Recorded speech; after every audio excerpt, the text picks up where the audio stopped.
Qu'est-ce qu'une fermatroll ? Merci d'avoir posé la question. Depuis des années déjà, l'existence de fake news, de fausses informations, est avérée.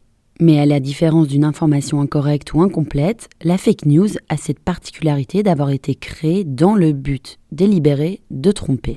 Comme toute information, les fausses nouvelles sont elles aussi des informations écrites, mises en forme et publiées. Ainsi, à Saint-Pétersbourg, en Russie, des structures spécialisées dans la fabrique de fausses nouvelles ont vu le jour. Les fermatrolls ou encore usines à trolls. Et plus inquiétant encore, cette initiative est parfois commanditée par des États à des fins de propagande. Mais ça vient d'où ? Les premières fermatrolls dont nous avons connaissance remontent à 2014, selon la journaliste de BuzzFeed, Jane Litvinenko, interrogée par nos confrères de la revue des médias de l'INA. En 2014, l'Oxford Institute en recensait 28 dans le monde. L'année d'après, 2 fois plus.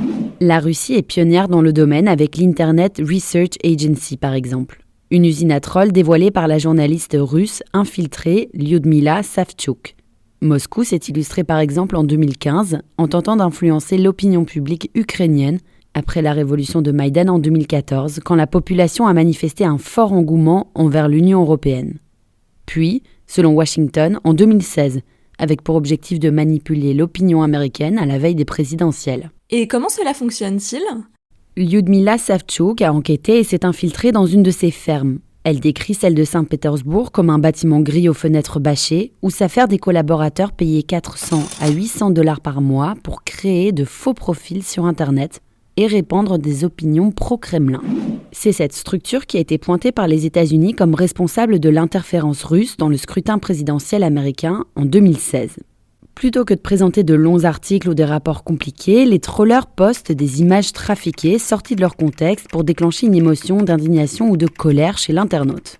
Comme cette photo d'un die-in à Kiev sur la place Maïdan en 2014 où l'on voit une vingtaine de personnes allongées sur le sol en guise de protestation. La photo a été réutilisée en janvier 2020 pour montrer des soi-disant cadavres jonchés sur le sol de Wuhan, en Chine, au début de l'épidémie de Covid-19. Ainsi, ces informations sont diffusées sur les réseaux sociaux comme Facebook et Instagram. On sait par exemple que l'algorithme de Facebook classe les utilisateurs en fonction de leurs opinions politiques et leur propose ensuite des contenus adéquats. On sait aussi que l'algorithme de YouTube a joué un rôle important dans la radicalisation politique de jeunes qui sont par exemple partis en Syrie. En revanche, les plateformes refusent de dévoiler leurs algorithmes et la façon dont elles classent les internautes, ce qui détermine la couleur des infos qui nous parviennent. Des chercheurs du MIT se sont aussi rendus compte que les utilisateurs n'étaient pas toujours d'accord avec l'étiquette politique que Facebook leur avait attribuée, mais qu'il leur était difficile de changer leur feed. Mais est-ce que c'est légal ? Cela dépend des pays. Aux États-Unis, par exemple, la liberté d'expression est un droit qui ne connaît aucune réserve. Il n'existe pas de délit de fausses nouvelles, contrairement à ce qu'on trouve dans le droit français.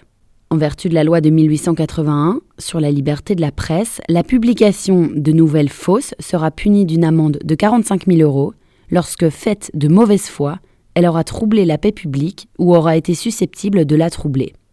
Reste encore à prouver la mauvaise foi. Voilà ce qu'est une fermatroll.